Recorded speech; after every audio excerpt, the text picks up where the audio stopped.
Selamat hari Sahabat semua. Tajuk laporan mision kita pada hari ini ialah dua orang pria yang melawan satu Tuhan.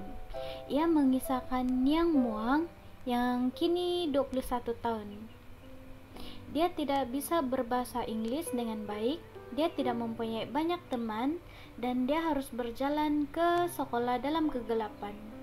Ayah tidak dapat mengantar Niang karena dia bekerja pada malam hari.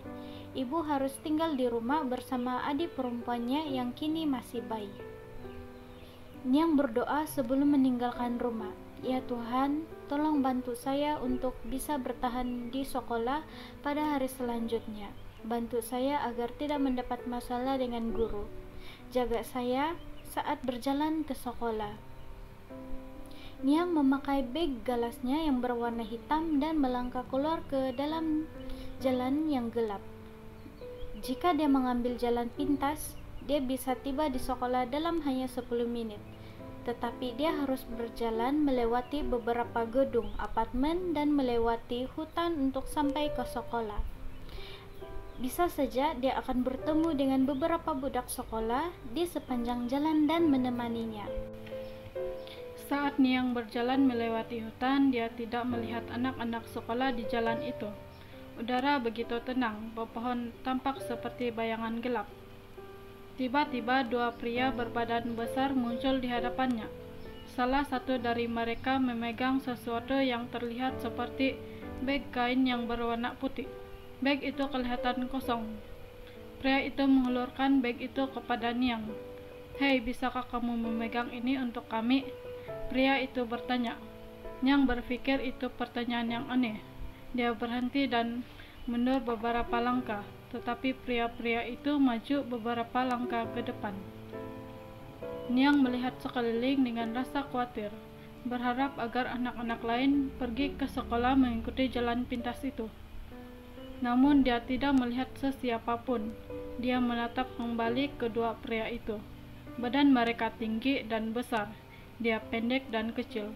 Apakah dia akan memegang beg putih itu? Tidak, Niang berseru sambil menggelengkan kepalanya. Dia berbalik dan berlari secepat mungkin.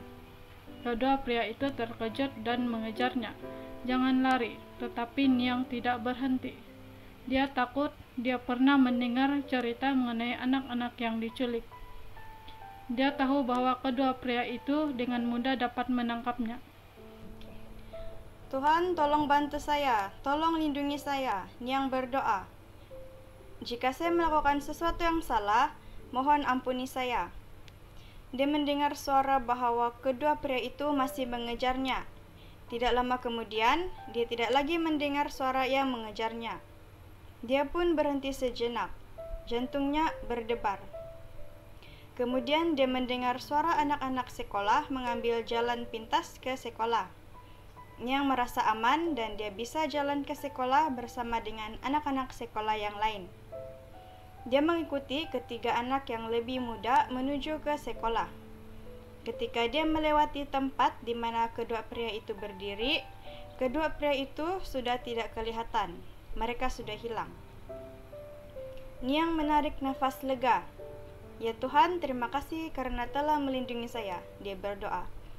Dua orang yang besar telah ditangani oleh Tuhan yang justru lebih besar.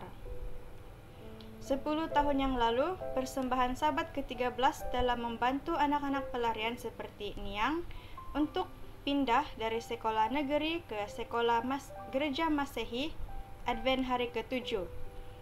Sebahagian daripada persembahan Sabat ke-13 triwulan ini sekali lagi akan membantu anak-anak pelarian untuk menerima pendidikan Advent. Terima kasih karena telah merencanakan persembahan yang murah hati.